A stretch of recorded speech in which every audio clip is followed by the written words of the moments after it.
Hey Cougs, welcome back to another episode of Coug On the Clock. I'm your host for today, Alex Dorfler, along here with Sam Taylor. Yeah, so today we're going to start off talking about WSU baseball, then go into WSU men's and women's basketball, the future of those rosters, and then go into some NBA playoff picture, and then finish it off with MLB too early predictions. So let's get into it.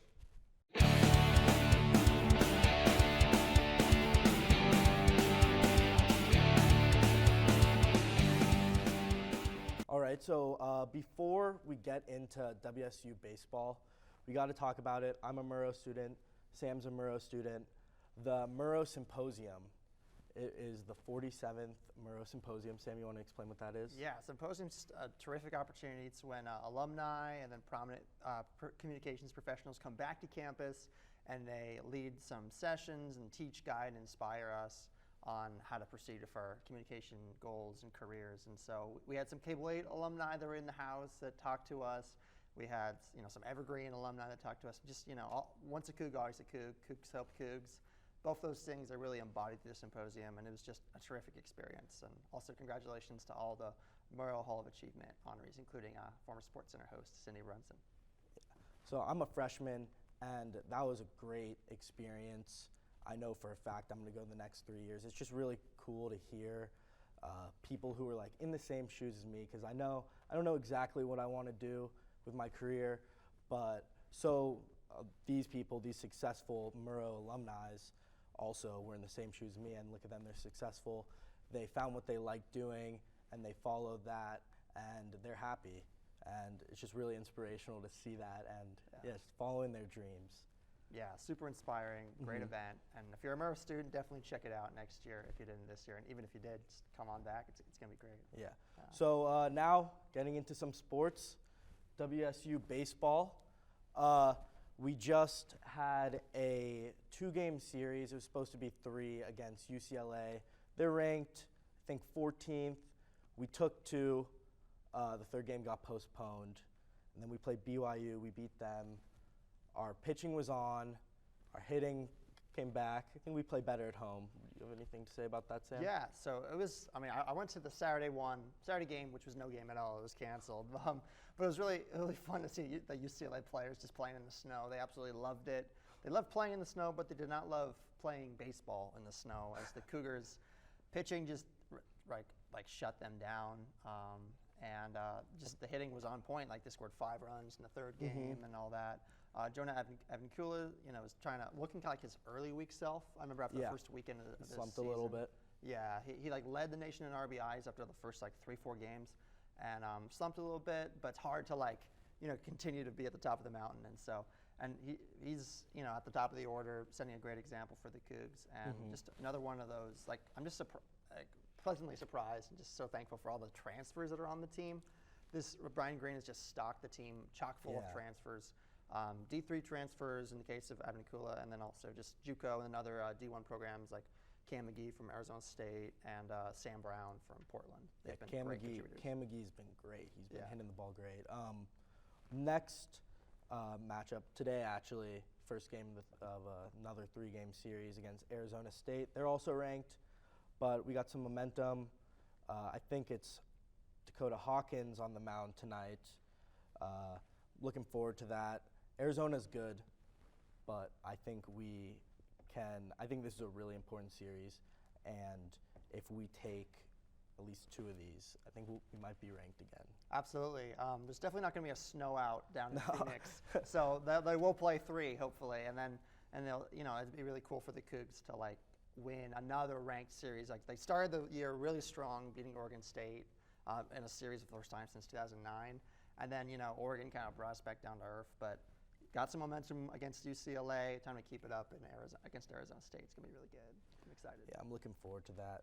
Next home series will be April 14th against Arizona. I think we can take those. Arizona really isn't much of a baseball school. But home, we definitely play better at home. It's been yeah. So anything else Good on that. I think just look for the pitching to be strong. Dakota Hawkins, Grant Taylor, Shane Spencer, they've all been, and other starters, they've all been really strong for the Cougs. And then, the bullpen. Yeah, kinda something had I some liked holes, in the UCLA game, they used 5 pitchers. Yeah, That was really cool, keeping our arms fresh. especially if the cold. Yeah. Yeah, in the cold especially. Okay, so WSU basketball. Men's sad announced TJ Bamba. He declared for the draft. Also said if he doesn't get drafted, he's going to hit the transfer portal. And also Muhammad Gay said the same, or he declared for the draft. He will get drafted, I think, second round. Anything? I hope so. I mean, Yeah, so me the too. players, they have till like June 1st to like fully commit to the draft. Yeah.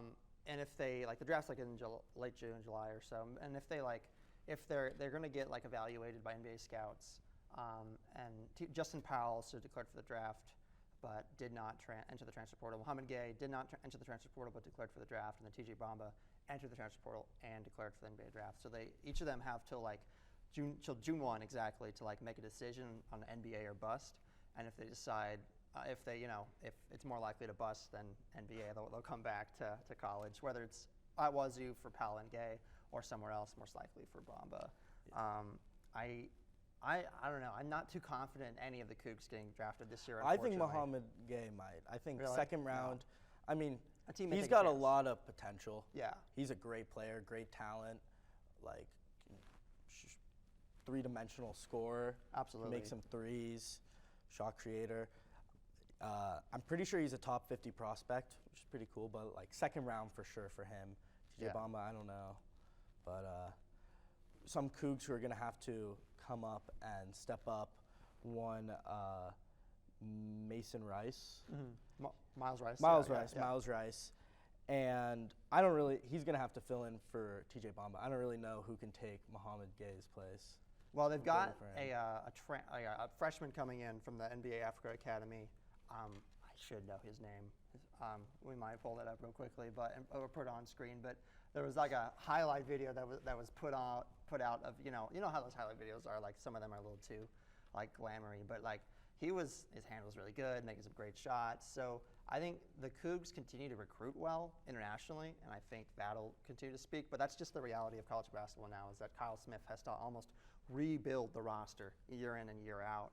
He did a decent job this year, but you want some continuity if you really want to go to the next step, get to March Madness rather than just NIT. Yeah, but I love how these international players like coming to Pullman. Yeah, it's I mean, great. we have so much to offer here.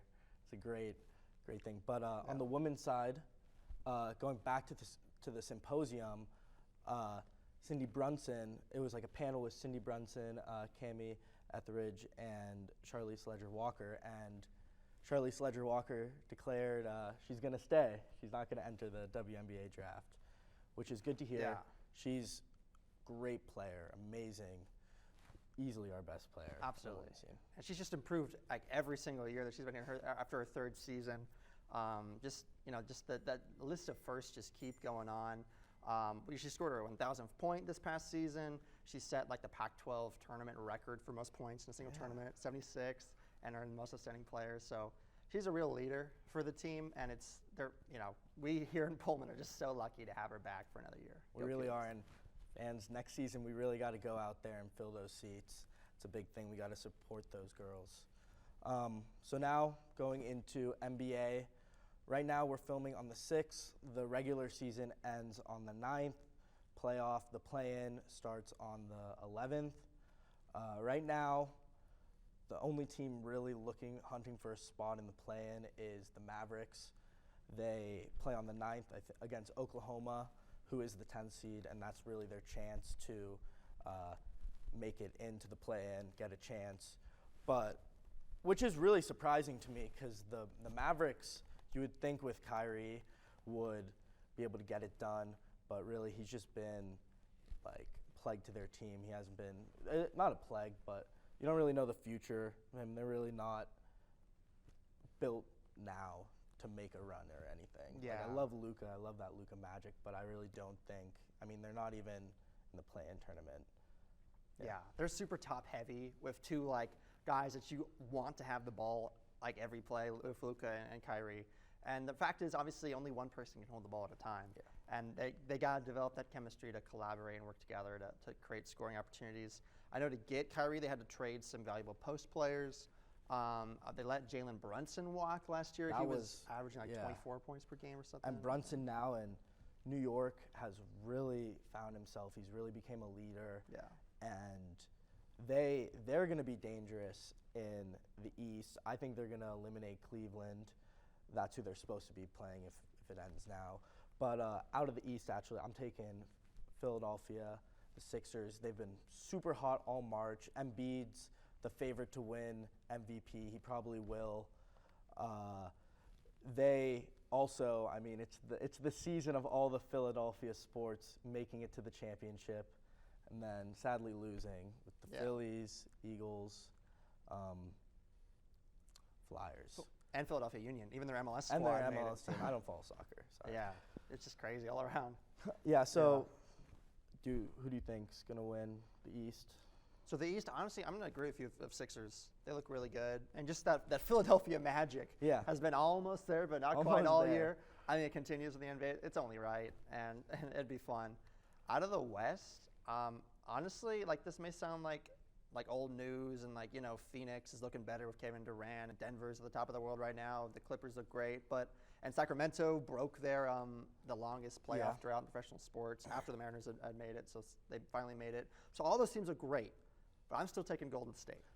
I love Golden State. I mean, not just because I'm a Coug and Klay Thompson, but I mean, I can't. Maybe this is just my old flawed basketball knowledge, but when you have Steph and Klay and Draymond Green and all healthy, then most of those seasons they've gone on to at least go to the NBA Finals. So that's my hope. I'm not doubting the Warriors. This is the same roster that made it last year. They haven't been good on the road. That's been the whole story this year with them. But playoff basketball is different. Andrew Wiggins is back. He was dealing with some personal issues for the last couple weeks, last month. But I think they're gonna. I love Sacramento. Mike Brown should win Coach of the Year. Used to be a Warriors assistant coach, but I think the Warriors will knock them out. But Warriors or the Suns. Suns are they don't really have as much depth as they should, but they also have KD. And if Chris Paul has anything left in the tank, I think this is his last year. I think this is his last chance to win one. Yeah. So going into our next topic, MLB. Been the season 1 week as of today. There's one team remaining that is lossless. The Tampa Bay Rays. They look really good. The Rays always look good. Great pitching, good hitting, but so that's it. So I'm a Mariners fan. Alex is a Giants fan. So we're gonna take some time to either just hype up or just talk about our miseries of our favorite team, the Mariners. 1 week in, 2-5. We all know the story. They kind of dragged their feet. They dragged their feet last year, and they're dragging their feet again. Just other than just like the off-season additions of Teoscar Hernandez and AJ Pollock. They had that one game where they both hit 2 home runs. That was pretty phenomenal. Blew out the Angels 11-0. Then back down there for the next day of Shohei Ohtani. It's tough not to root for Ohtani. As a Mariners fan, I'm conditioned not to be an Angels fan. He's just so awesome for the game. Yeah, it's just history watching him. You're witnessing history. First two-way player to have that level of success since Babe Ruth, and just honestly, he's gonna be a Mariner next year. Let's put that out there. He's gonna be a Giant. Okay. I respect that opinion, but he's gonna be a Mariner. But just for this year though, with Ohtani, with Trout, those are 2 GOATs, legitimate top 10 all-time players potentially when it's all said and done. And you gotta think they at least make the wild card if they stay healthy. I know the rest of their roster's been questionable, but that pitching staff is honestly a top 10 rotation. I think the bullpen's got a bunch of question marks, but they've got the right pieces in the right place to win, and they just need to be consistent. I could see 4 teams out of the AL West making it. Not the A's. Sorry, A's. Sorry, Oakland. But I could see 4 teams. Rangers, they looked really nice. Yeah. Astros, we know the Astros roster, but Mariners, I'd be optimistic about them. made it last year. They're dragging their feet now, but long season, what we're saying right now totally change in 2 weeks. Absolutely. For me, my Giants really don't have that high expectations for them. Dodgers, Padres. I think the Padres will win the NL West. But the Brewers, they were a team I did not expect. They've been going off. They've been destroying teams, hitting a bunch of home runs, and I think it would be cool for the Brewers to make a run. They've never won a World Series. Same with the Mariners. Yeah. But yeah, other things you said. Well, Trace Thompson. So Los Angeles Dodgers, 32-year-old outfielder. He was in the World Baseball Classic with Great Britain, but last Saturday, he hit 3 home runs in one game, including his first one, a grand slam off of Madison Bumgarner, which he had traditionally, last year he'd struggled against lefties and against still a pretty decent lefty, and Bumgarner, he took him deep. Yeah, we got to shout him out, even though he's a Dodger.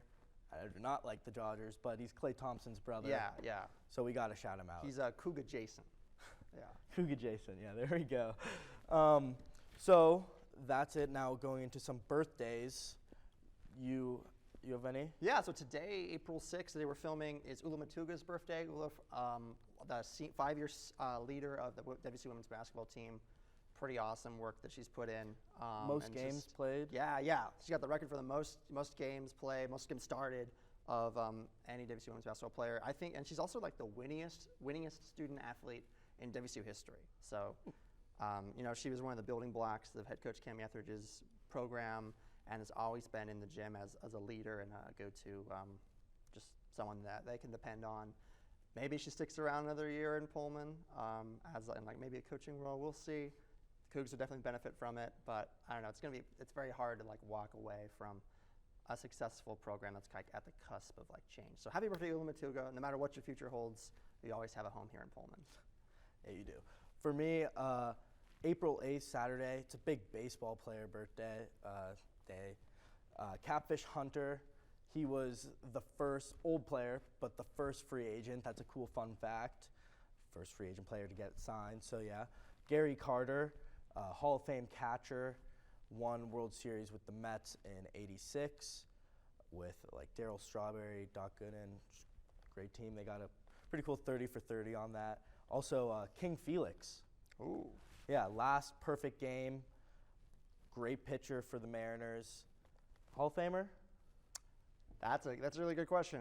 I think he's a Mariners Hall of Famer Mariners for sure. Hall of Famer, yeah. I don't know if he has a little short, the longevity, yeah, and also the accolades. Yeah, but still, what he's done is just he's on the cusp. Yeah, he's on the cusp. I would love my biased perspective is he's a Hall of Famer, but that's a whole nother episode, I guess. But he's still the king. Still the king. Yeah. So that's all. I think that wraps it up for today. Yeah. I'm Alex Dorfler. I'm Sam Taylor.